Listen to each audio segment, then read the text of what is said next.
So my goal when I'm finished here is that you are pleased that I came, and that you will have some tools to be able to take to your families to protect especially your children and your grandchildren. Okay. Quick background on me, I'm a former farmer. I'm from Cindy, Nebraska, which is the very southern part of the Panhandle, in case you're not familiar with it. So I've lived for the last 30 years in Omaha. My wife, Paula, is an Omaha native. She's a Creighton grad, and I'm a University of Nebraska Biz Ed grad. We've been blessed with two sons that are 44 and 43 years old. We have two grandchildren, a grandson who's 12 and a granddaughter who's 6 who thinks she's 13. Of course she does. She's so much fun. Wow. So that's why I'm in this battle, because I've been blessed to live most of my life during times of high moral standards. I went to a one-room country grade school, kindergarten through 3rd grade. And in 1963, when the Supreme Court made the decision that they were taking the Bible and prayer out of the public school system, I can remember my dad standing on the front porch talking to a friend. I can't remember who he was talking to, and he said, well, if they take Jesus Christ and the Bible out of the public school, my children won't go there anymore. I will sacrifice, and my wife or I will drive them to Catholic school every day. And we were 15 miles out in the country on a gravel road. Okay? So I have fond memories of my dad and mom taking us to school every day. And I believe that if you look back in history, that's when America really started the moral decline severely, was when we took absolute morality out of the public school system. We now have our 3rd generation of people, graduates, who are coming out of there who only know relative morality. Okay, with relative morality, everybody becomes his or her own God. They decide for themselves what's right or wrong. No wonder we had anarchy in the United States this last year, because that's the product of relative morality. Okay, so I'm going to talk specifically about Nebraska. I really believe that just as Almighty God put our hearts in the middle of our body and put a protective rib cage around it, He put Nebraska in the center of the United States, and we are supposed to be the place where righteousness is going to springboard back to all coasts and back down into Texas and up to the Canadian border. I believe that's our responsibility. To specifically talk about Nebraska this year and the legislature, I'm going to refer to these two big posters that are up here on the wall, and then part of it is your ivory colored document. I'll start there. January 6th through the 19th of this year, we had 49 senators who introduced 715 legislative bills and resolutions.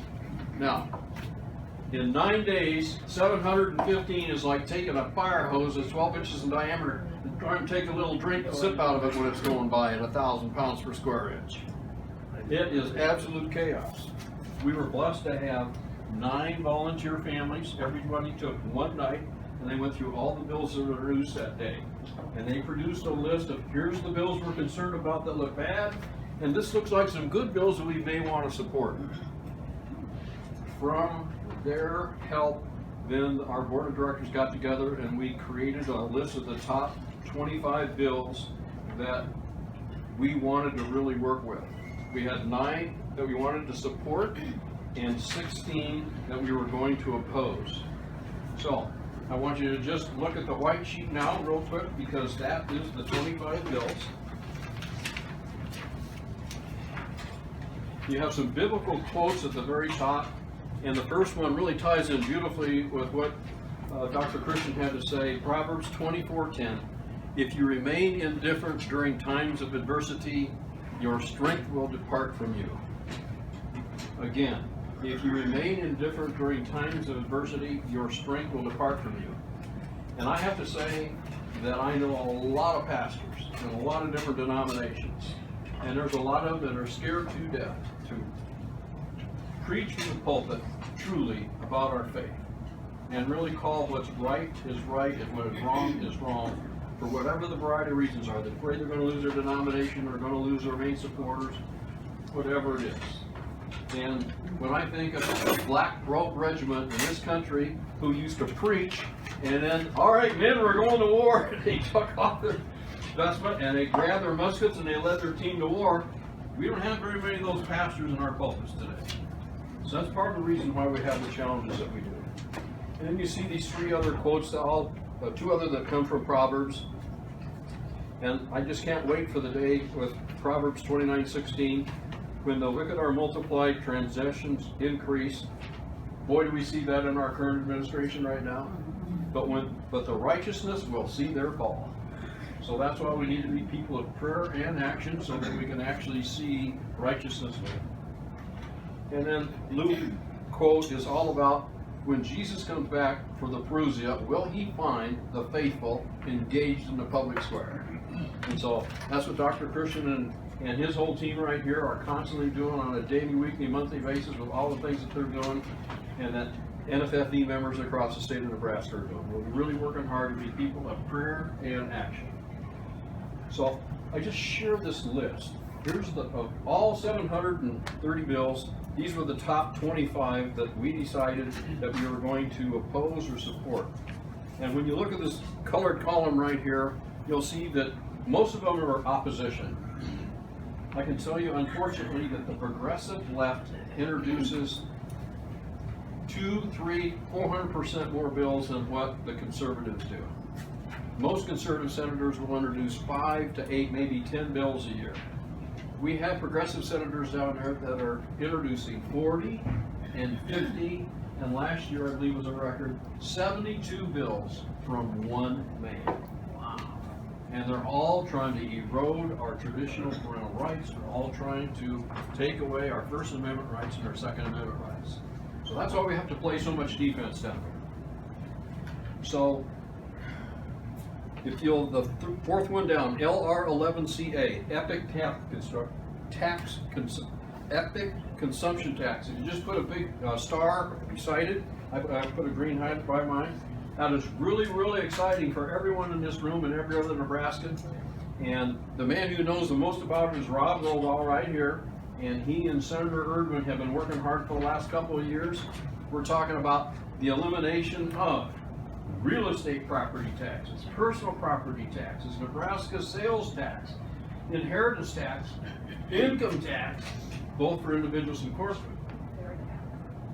It's very similar to a fair tax. It's even broader, okay? So, he's got a lot of information on it, but I just want you to know that of all the 25 bills that we prioritized, that we selected to support or oppose, this is the only one that became a priority bill, okay? So, if you want to write in the upper right-hand corner, 24 are dormant until January 2022. Okay? These bills have been introduced. They've all had hearings, okay? But they're not going to get scheduled for floor debate because they're not a priority bill. So you can have this for future reference. Would you repeat that? What's that? Would you repeat what you want to say? Sure. In the upper right-hand corner, 24 of these bills are dormant until January 2021. Thank you, January 2022. Thank you for listening carefully. Then I also want to just mention on these, you see the yellow highlights right here. The reason why those are highlighted is because these are all LGBT friendly bills. I've been in this battle for 9 years. It took me 3 years to truly understand what somebody told me early on, which is LGBT people, they're all children of God just like we are. They have a total different perspective, and their perspective is they want their rights superior to our First Amendment rights. Okay? That may not be necessarily true for the people that are leading the charge in Nebraska, but worldwide and in the United States, the big leaders, they literally want to eliminate Christianity. Okay?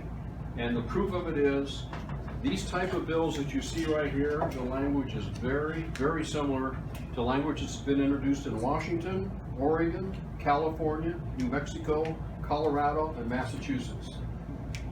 And since many of you are really plugged in politically, you know that those laws were used against Christian bakers and Christian florists and Christian wedding hall providers and photographers, okay, and they were arrested, okay. okay, and in many cases paid huge fines because the new law said no, LGBT rights are superior to the First Amendment rights. Okay, and thank goodness for organizations like ADF down in Phoenix, Arizona. Okay, they went all the way to the U.S. Supreme Court, and finally we won. But oh my gosh, it took years and it took hundreds of thousands of dollars in order for us to win those cases. So, LGBT is one of the biggest things that we are defending against in the state. Okay, and we've been blessed every year that the bills have all been stopped in committee and they've never gotten out to the floor for floor debate. Okay, so we're really, really fortunate. So I'm going to reference this right here real quickly. It's going to be hard for this couple to turn around and look, and for these three young ladies, if you want to stand up and take a look right here. This is what's called the 2-year legislative cycle. Okay, and we always have a 2-year cycle in the state of Nebraska. Here's year number 1, and then this is year number 2. And the actual time that the legislature's in session is shown by the green and the purple. And in the odd number year, like this year, 2021, this is 90 working days. In the second year, it's only 60 working days. All the bills have to be introduced by state law in the first 10 days of the legislative cycle. That's why that 715 bills is coming so hard and so fast. Okay. Every bill gets a hearing in the state of Nebraska. That's a wonderful thing. The only challenge is that we need to go down and testify in favor, if we're going to support the bill, or against it. If you can't make it, then you write in your email letter of support or resistance. We have Minuteman Alerts that we send out that give you the talking points, and you just pick one, you write a real short paragraph with it, you have the list of the senators that you should send it to, and then you have to have it in by 12 noon the day before so it becomes part of the official record. I want you to know that body count matters in a hearing. So when we're fighting one of these yellow bills right here, because the proponents always go first, when they get up and testify, if they have 15 people who are there, they're happy, oh, this is wonderful, we need this bill. And then we, opponents, get up, we have 25 or 30 or 50 people who are there saying, no, we don't want this. The senators who are on that committee take great note of that because, well, they had 15 proponents here, but oh my gosh, they had 50 people against it. And then at the end of the hearing, they will say, this is how many letters of support we received versus how many letters of opposition we received. And if they get 10 letters of support and they get 90 letters of opposition, they're going, oh, there's a lot of opposition against this bill. We're not going to vote this out of committee. And so it dies right there in the committee. Okay? All the bills in the first year that are not passed into law or killed, they all carry over the second year. Okay? So out of the 715 that are introduced this year, we'll probably have at least 500 that will be live and active on January the 6th of 2022 when they restart. This first month of January is the most dangerous month of the whole 2-year cycle. Why? Because as Christian people, let's see, we had Advent, and then we had Thanksgiving, and then we had Christmas, and then we had New Year's, and we watched the bowl games, and we're feeling good. We get the college kids back to college, and we get the rest of the children back in school. Oh, we're just starting to get back in some normalcy in our life about January the 15th. And the liberals had 10 days to get through some bills that really caused us damage that all carried over in this cloud. So that's why your Minuteman Alerts from us will be so important, is because we'll be warning you, okay, here's the storm cloud on the horizon, be prepared, this is what we need to be doing. They'll introduce another 500 bills the second year, and then the good news is, it's only 60 days long. And after that, every one of them dies right here. Okay? So, 2 important milestones that happen in each legislative session happen at the midpoint. It's called priority bills. Every senator gets to select one of all the bills that he or she introduces a priority. The committees all introduce 2, and then the speaker gets 25. So there's a total of 102 bills that now come up to the surface, and they're the ones that get scheduled for the floor debate after they get voted out of committee. So everything on this sheet, all this hard work that we did during this session right here, okay, we won, we had some victories, we stopped all these for now. okay? Now we have to change gears totally, because now we have different bills that we didn't maybe testify against, that we have to be ready to write talking points and make phone calls and send emails. So that's the 2-year process, and I can tell you that it is a zoo down here. Oh my gosh. I have great respect for our senators who run for office and then go down there. I cannot imagine sitting there for an entire day from 9:30 in the morning until maybe 8 or 9 o'clock at night in a hearing, and we had 5 bills, and I'm supposed to keep them all straight in my mind, and all these people came in and testified. Oh, I'd have a headache if I did that. So we really need to be great support to the people that are elected officials. We have 30 Republicans and we have 19 Democrats, total of 49. We should be able to really rule the roost. Unfortunately, we don't have all conservative Republicans that are elected. There are some rhinos in there, and the rhinos make deals with the Democrats, okay? So we only have 20 Republicans that we can really truly count on 98% of the time. The other 10 are making deals with the Democrats, and that's what really makes life difficult for us. So we'll be doing more and more work going down the road of helping good conservative senators get reelected and finding better, real conservative senators to replace some of the rhinos that we have.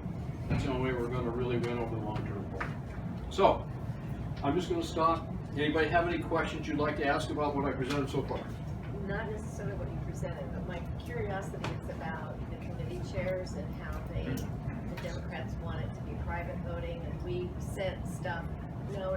How did that come out? I had never heard. Can you repeat the question? The question was, what happened with the all the work that we did to try to change the secret ballot for committee chairs to where it was going to be a scoreboard vote where we could see who each senator was voting for.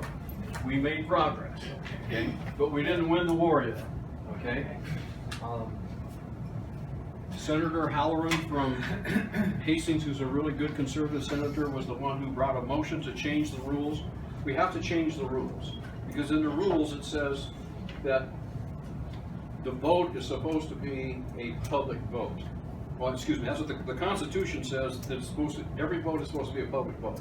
But in the rules that they operate by, they say that they can have a secret ballot for the committee chairs. And so what's happening is these 10 rhinos that I mentioned earlier, okay, the Democrats are coming to them and saying, okay, if you vote for me for committee chair, okay, then I'll vote to get your bill out of committee, or I'll vote for your bill when it's on the floor. Okay? And since it's secret ballot, we don't know who's voting for who. Okay? So stay tuned for news. I believe that you'll find something really interesting will happen soon towards the end of the session, because we're going to keep pushing on it. So thank you all of you who wrote in on that one. It really made a difference. You said something about the Minuteman Alerts. Is Yes. that on a website or what? I didn't. If you said, I didn't catch it. The Minuteman Alerts are documents that are created within FFB. I'm primarily the individual who's responsible for doing the research, sending it out, getting it vetted by attorneys from the Thomas More Society, and then we have an e-blast that we send across the state. So if you would like to have to receive the Minuteman Alerts, when I'm finished, then I'll go around and I'll put a yellow postcard on your table, and you can put down your name, your phone number, and your email address, and then I'll add you to the database. Good. Okay? Wonderful. I'll also have a link on my weekly update, and I think a couple weeks ago I did You did. ask you to sign up or subscribe to. His was one of them. There were about 4 of them, so it will be on my weekly update on Monday in case you miss it. Anything that you would like to add? I'm good. Thanks, question. Okay. Yes, sir. How do we get on the mailing list, and how do we find out who are the rhinos and who are the? We have done homework to determine who we feel the rhinos are. Okay, I'll be happy to send you that list. I'll put a yellow postcard out, and then you can put your email address on there. And if you don't have an email, just put your street address in, and I'll mail it to you. Okay, that'll work fine. Okay, in my remaining time, I want to shift gears to the blue sheet. So we finished talking about the unicameral now, and one of the things the unicameral did decades ago, because they established the Nebraska Department of Education. Okay? And so the Nebraska Department of Education is responsible for many things. We're supposed to make sure that our children and grandchildren are educated properly in the public school system. Okay? So, yes, sir. I'd like to make a comment about that. Well, in Nebraska, closing small schools, my wife and good and Dan and I joined her, circulated a petition against that, against closing the small schools. We had enough votes to put it on the ballot. And then the legislature voted on it about 2 months ahead of time, ignoring the petition. And this was a disaster because two of the, there was a consolidated school at Otis, and then there was a high school at Danbrook. Now, I mean, it destroyed some of these small towns. I understand. In Nebraska, and Otis now, holiday school is a brick school, and they picked up students. But now that schoolyards are grown up with small trees. I don't know about that, Mark. I didn't go by that.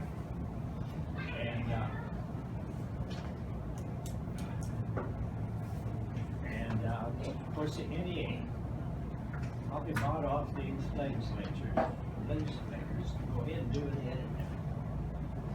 And well, regarding the way our schools, in 1928, John Dewey studied Marxism in Europe, and then he introduced it into our public schools through the National Education Association. This probably happened in the 30s, so it could be 80, 90 years now. Now, Marxism has been the doctrine in our public schools. And so doctrine is evolution, situation ethics, sexual identity,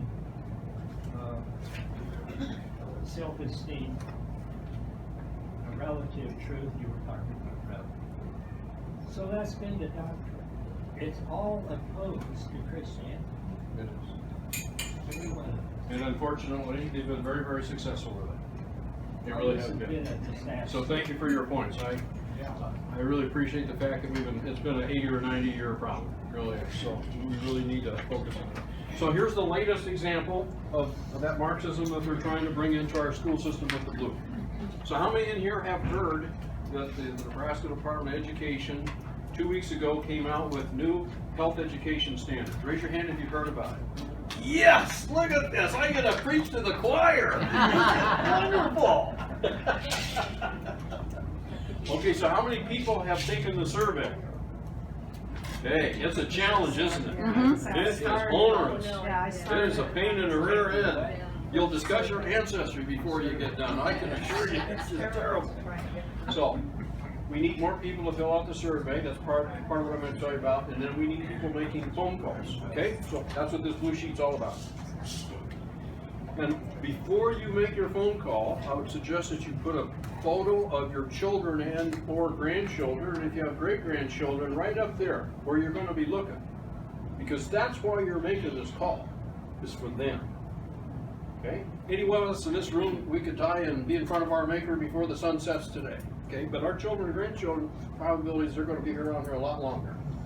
So, the survey is the very top line there. Okay? And so, Mark and Vicki will make sure that this sheet is forwarded on to you so that you don't have to, key this in. You can just click on it when you receive it. And this shows where you can send written comments to the Department of Education. I believe that the three most important people you should contact are right here in the top half of the page. The first one is Matt Bloomstead. He is the Commissioner of Education, and there's his phone number, 402-471-5020. Okay? Don't expect a live human being to answer the phone. Okay, there's only 10,000 people that work in the Department of Education, but they can't afford a receptionist to answer the phone, okay? So you have to leave a voicemail message, okay, and be polite and say, I would really like to have, you know, Mr. Bloomstead call me back. The two people who I have learned are responsible for assimilating all this sexually explicit material are Corey Etler and Lacey Peters. And so there's their phone number, and there are their email addresses. Share that information with all your family and all your friends, and have everybody call them. These people need to be buried with phone calls. They need to be buried with emails, so that they understand how stupid they were to come up with such terrible standards as they have in the health education forms. If I was to share with you, in fact, I was interviewed on the radio this morning, the Twister out of Gordon, Nebraska. I could not specifically say what the contents of the standards are, because they would lose their license, because it's beyond what they can say on the radio. But it's okay for our kindergarten grandchildren and elementary school children to read about it, be taught it in school. Now, how wider of a disconnect can you get than that? Okay? So, it would be embarrassing for me to read some of the things that they have in those standards. Okay? They're talking about specific sexual actions that are being taught to kids. Okay? Heterosexual and homosexual. Unbelievable. Can we access that? Yes. So, visit our website, and our website is on the front page right here on the ivory colored page. It's right up here in the header, nffb.org. And go to Minuteman Alert 28. You'll find all the information in there for what the contents are, and line by line where all the terrible material is. Okay. Then, the bottom half of the sheet are the state school board members. I'm sorry to say, when you look at this list, 7 of the 8 school board members are women. And I'm not sorry that they're women, I'm just sorry that they aren't coming unglued as mothers and as grandmothers about what the Department of Education's come up with. I would think when you would call them or email them, you get behind me. I'm so dadgum mad at those people, I'm ready to walk down here and start wringing necks. And they go, well, we have to follow the process, and you know, they're the ones who are supposed to be developing these standards, and they're out there for the parents, and be able to give us information, and we'll wait and see, you know, how this first batch of responses went. Really? You're representing people who have strong Christian morals and strong conservative, you know, principles in their life, and we're calling you and telling you we're upset, and you think it's okay? Huh. Are they elected? Yes, these are elected positions. Okay? One of the things that we're learning, we have got to do a much better job of getting conservative people running for office. And this state school board is one of the most important places. Yeah. Sir. And we the people, we have the right to know who we are voting for. Absolutely. We need to know everything about them, even their religious faith. Absolutely. I agree all with you. A religious test is not in the Constitution. And the First Amendment gives right to the church to get involved. That's correct. Absolutely. Okay? We are blessed. I mean, there's no doubt in my mind that the establishment of the United States of America was divine intervention. Okay, those people were so brave, they got on those little old schooner ships and they came all the way over here. And they didn't have immunizations, you know, before they got on board. And they fought all the terrible diseases that were happening at that time and put it all at risk. And they come over here and they just worked their fingers into the ground. Why? Because they wanted religious freedom. They wanted to worship the way they wanted to worship, in whatever religious sect it was. I mean, what brave men and women were. And you look at the 3 forms of government, just like we have 3 persons and 1 God. You look at all the things in our Constitution. I mean, we had Bible-believing, God-loving people who came to this country. So it's our responsibility to preserve this country and hand it off to our other generations. Okay, I'm probably out of time. Okay, so, anybody have any questions you'd like to ask about this process on the blue sheet? Yes, ma'am. Please repeat, where do I get to read that bill about the health? Where on the sheet? Is that Here, Clint, NFFV.org. If you will go there, then we have the entire set of standards that they came out with. at the very top. At the very top part of the ivory colored sheet. Was it ADA? Pardon me? Was it ADA?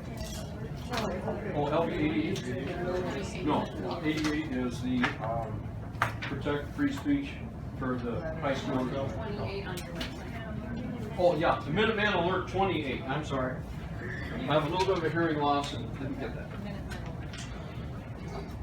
So, I don't think this is in your bailiwick, but you know anybody that's monitoring the Confucius Institute, the China business, and how they kind of slipped in under the radar in our state and many others? The little amount of knowledge I know would cover the white part of my fingernail. I don't know hardly anything about it, but Dr. Mark would probably know a lot more than me. Okay. All right, here's the last thing. Is my phone number on there? Yes, my phone number's on the ivory sheet, 402-490-8612. You communicate to me by text, although I don't like it, it's only 12 words a minute. You can email me, which is 50 words a minute. We're pretty good at that, maybe 60. Or we can talk at 300 words a minute by phone. I'm a sales guy. Let's talk by phone, okay? That's number one. Now, you can call me 7 days a week between 5 a.m. and 10 p.m. Okay? Wow. I'm a farm boy. I'm an early riser. We've had breakfast. We've prayed. We're ready to talk to people at 5 o'clock in my house, okay? Love to chat with you. Okay? If I'm not there, leave a voicemail message. I'll call you back. If you have any questions about these documents or anything else, give me a call. I'll be happy to chat with you. So, God bless you one and all, and thank you for your help. Thank you, Mark. Okay, thank you.